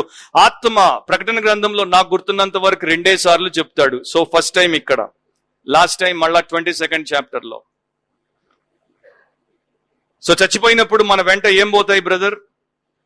మన బంగ్లాలు, మన బండ్లు, మన బ్యాంకు బాండ్లు, మన బట్టలు ఏం పోతాయి మనతో చచ్చిపోయిన తర్వాత? ఏం పో. వారి వెంట వారి క్రియలంట, వారి క్రియలు, దేవుడి కోసం వారు చేసినటువంటి క్రియలే పోతాయి, ఇంకేమీ పోవు. ఒక భక్తుడు అన్నాడు, చచ్చిపోయినప్పుడు మనిషి వెండిని, బంగారాన్ని, వెలగల రాళ్లను, ముత్యాలను తీసుకుపోడు, తనతో పాటు తాను దేవుడి కొరకు చేసినటువంటి సత్క్రియలను తీసుకొని పోతాడు. ఆ సత్క్రియలను ఎందుకు తీసుకొని పోతాడంటే వాటికి దేవుడు రేపు ప్రశంస, ప్రతిఫలం ఇవ్వడానికి. సో రేపు అలాంటి పరిస్థితిలో మనమున్నప్పుడు మన ప్రయాసాలు మాని మనం ప్రభు యొక్క సన్నిధిలో విశ్రాంతి పొందడానికి వెళ్ళినప్పుడు మన వెంట మన క్రియలు వస్తాయా? ఆలోచించండి, తలంచండి, ప్రార్థనలో ఏకీభవించండి. నిత్య సువార్త మధ్యాకాశంలో దూత ద్వారా ప్రపంచంలో ఉన్నటువంటి వారందరికీ వారి భాషల్లో ప్రకటింపబడేటువంటి దినం తొందరలోనే ఉంది. కానీ ఇంకా ఒకవేళ ఆ యొక్క సత్య సువార్త, నిత్య సువార్తను నీవు విని రక్షించబడకపోతే, నీవు ఒక్కసారి విన్నా కూడా ఇంకా రక్షింపబడకుండా ఉన్నట్లయితే ఇది మంచి సమయం. ఆలస్యం చేయకుండా నీ పాపం ఒప్పుకొని విడిచిపెట్టి యేసు ప్రభునందు విశ్వాసం ఉంచి రక్షించబడి ఆయన రక్తంలో కడుగబడి శుద్ధి చేయబడి దేవుడి యొక్క బిడ్డగా, దేవుని కుమార్తెగా మారు. అండ్ దేవుడికి భయపడు, ఆయన్ని మహిమపరచు, ఆయనకే ఆరాధన చేసి ఆయన్ని సేవించు. అండ్ నీవు ఈ రోజు చనిపోయినా, రేపు చనిపోయినా నీ క్రియలు నీ వెంట వచ్చి ప్రతిఫలం లభించినట్లు నీవు బ్రతుకు, దేవుడి కొరకు బ్రతుకు. బబులోను వేశ్య యొక్క ఆ వ్యభిచార సంబంధమైన మద్యపు మైకప్పులో నుండి బయటపడు, క్షమాపణ కోరుకో. దేవా, నేను నీ సంబంధిగా ఉంటాను, 144,000 లాగా నేను నీ కొరకు అంకితమై, గొర్రెపిల్ల ఎక్కడికి వెళ్తే వారు అక్కడికి వెళ్ళారు, అలాగే నేను వెళ్తాను అన్న తీర్మానంతో నీ ఉండు. అప్పుడు ప్రభు వచ్చినా మనం పోయినా మనకి ఏ సమస్య ఉండదు. ప్రేమగల మా తండ్రి, మేము నీ వాక్యము దగ్గరికి వచ్చాం, నీ ఆత్మ ద్వారా బోధింపబడుతుండగా విన్నాం. అండ్ మేము దానికి లోబడి స్పందించి రక్షించబడి రూపాంతరపరచబడే వ్యక్తులముగా బ్రతుకుటకు అండ్ ఈ లోకంలో మాకు నీవిచ్చినటువంటి ధన్యతను, మా సమయము, సామర్థ్యము, మా సొమ్మును సువార్త ప్రకటించుటకు వాడడానికి, సాక్షులముగా మేం బ్రతకడానికి కృపదయ చేయమని ఈ వాక్యము మా సంఘములో అండ్ ఆన్లైన్ లో వినే ప్రతి ఒక్కరికి నీ సంకల్పపు నెరవేర్పు కొరకు వాడుకోమని యేసు నామమున అడుగుచున్నాం తండ్రి. ఆమేన్.